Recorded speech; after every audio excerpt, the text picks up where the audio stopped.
Grupo Nueva Canarias sobre las obras de ampliación del puerto de Agaete.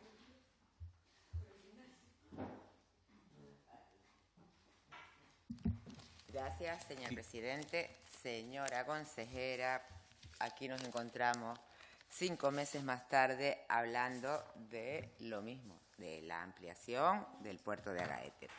5 meses en lo que aparentemente no ha cambiado demasiado.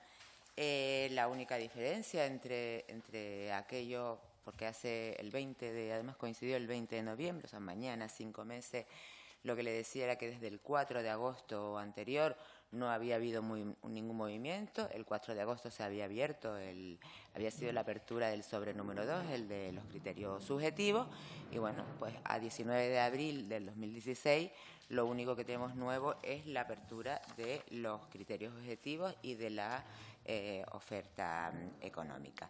En aquel 20 de noviembre le decía que, bueno, que había 11 años de hemeroteca, que además hemeroteca que contaba con un nodo común, que no era otro que la consideración de que el puerto de Agaete era el futuro de las comunicaciones entre Gran Canaria y Tenerife, y que además era la razón porque por la que en el año 2006, el 18 de abril, se declaró por el Consejo de Gobierno el puerto de Agaete como de excepcional interés público.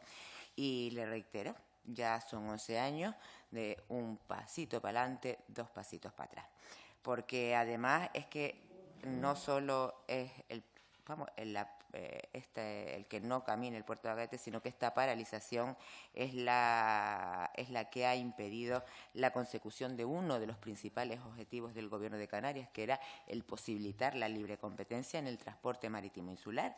Ya también en enero del 2006, el diputado del Partido Popular, don Fernando Toribio, denunció en esta misma comisión que una parte importante de los problemas que se producían en la línea entre Agaete y Santa Cruz de Tenerife se debían ya en aquellos momentos a que no se contaban que había un oligopolio y que impedía que otras empresas pudieran operar. Y don Antonio Castro, consejero en aquel momento, manifestaba que las obras de ampliación del puerto de Agaete eran imprescindibles para garantizar esa libre competencia, abriéndolo a otras navieras que al día de hoy ya han manifestado su deseo de operar en el puerto de Agaete. Ya a nadie se nos escapa, por tanto, que es urgente y que es imprescindible acabar con esta posición de privilegio monopolístico que perjudica al interés general de la ciudadanía.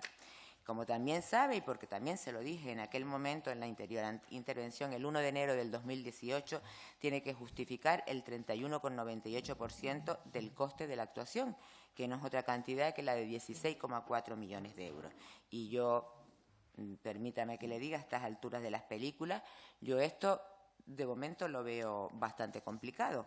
Por todo ello es por lo que le preguntamos desde Nueva Canarias, ¿en qué punto estamos? ¿Vamos a perder la financiación? O sea, ¿es lo que va a ocurrir? ¿No se va a poder hacer el puerto de Agaete? ¿O es que tiene un plan B, tiene un plan alternativo C? Y me consta que le han surgido todos los problemas habidos y por haber y que, bueno, no ha sido fácil, pero la realidad es que estamos a 19 de abril, que no se ha adjudicado la obra, por supuesto no se ha empezado la actuación, y que, yo insisto, los fondos FEDER corren mucho peligro insisto, sin financiación FEDER, este puerto no se va a hacer. Estamos hablando de 49 millones de euros, si no recuerdo mal. ¿O es que el Gobierno de Canarias está dispuesto a ponerlos en el caso que se pierda la financiación? Muchas gracias. Muchas gracias. De Nueva Canarias, grupo solicitante de la comparecencia, doña Esther, tiene usted la palabra. Esther González. Gracias, señor presidente. A ver, yo antes que nada quería poner claras las situaciones. Hasta donde yo sé, hasta donde yo sé no, seguro, el puerto de Agaete o la licitación del puerto de Agaete no ha pasado por el Tribunal de Contratación, en tanto cuanto no se ha adjudicado, con lo cual difícilmente puede haber pasado por el Tribunal de Contratación. Yo entiendo que lo que usted está planteando es que, dada la situación que se ha producido en el puerto de Playa Blanca y que en teoría pudiera producirse en el puerto de Agaete, está intentando hacerla para. Yo insisto, y además ya se lo he dicho, difiero del tema. O sea, sabemos que el tema del puerto de Playa Blanca y por lo que el Tribunal de Contratación determinó y resolvió lo que resolvió, viene determinado básicamente por el informe de adjudicación, que no estaba lo suficientemente motivado. Independientemente de que, al margen de las referencias, porque no lo anula, de las referencias que haga el pliego de cláusula, que no fue, el pliego de cláusula tuvo su tiempo de impugnación y no fue impugnado. Lo mismo el pliego de cláusula de Agaete no fue impugnado, o sea, entiendo que no existe razón. De todas maneras, yo, para dejar contextualizado el tema, el presupuesto aceptado por Europa es el que viene definido en el estudio económico-financiero, es el que es 44,6 millones de euros más un 10% de liquidación, o sea, 49,6 millones de euros, con una distribución anual que, según lo aceptado en ese informe, tiene un periodo de elaboración, o sea, de contratación del 2015 al 2020. 13,78 el 2015, 9,10 el 2016 y 2017, 15 el 2018, 25% el 2019 y 28,02 el 2020. Y además, como ya le dije antes, en la primera intervención, tiene que justificar el 31,98 de la inversión, o sea, 16,4 millones de euros. Sabe además que la revisión, por todo lo que decía, que si no estaba el proyecto, que si en el proyecto no estaba, que si el proyecto no podía o tenía los defectos que tenía, la revisión al alza va a hacer que no sea válida el proyecto, o sea, que Europa no acepte la financiación, que pueda pasar lo que pasó en el puerto de Tazacorte, porque es que ya el proyecto que está actual está muy ajustado en los parámetros FEDER, primero por la hipótesis de crecimiento del número de pasajeros y además por los ahorros experimentados. Que el plazo de ejecución de la obra, como le dije, es del 2015 al 2020, es del 55 meses, lo que significa que para acabar la obra al 31 de diciembre de 2012, que es el periodo FEDER 2014-2020, y además no dejando ninguna posibilidad, lo cual ya es bastante esotérico, para cualquier desviación en el plazo, las obras tendrían que iniciarse el 1 de junio del 2016. Y a la fecha que estamos y sin estar adjudicado, esa fecha del 31 de diciembre de 2020 difícilmente se pueda cumplir, más aún cuando si tenemos en cuenta que desde la fecha de la publicación de la convocatoria, que fue el 4 de abril del 2015, hasta el día de hoy, ya han pasado 1 año y 15 días y sigue sin adjudicarse. Entonces, yo en toda esta situación, la cuestión y el planteamiento es: la Administración, yo le insisto, no puede, o sea, puede tomar decisiones discrecionales, pero no puede tomar decisiones arbitrarias. Y aquí caben dos cosas: o desistir del procedimiento o renunciar a este. Además, máxime cuando el plazo es de 3 meses desde la apertura del último sobre, el sobre número 3 económico.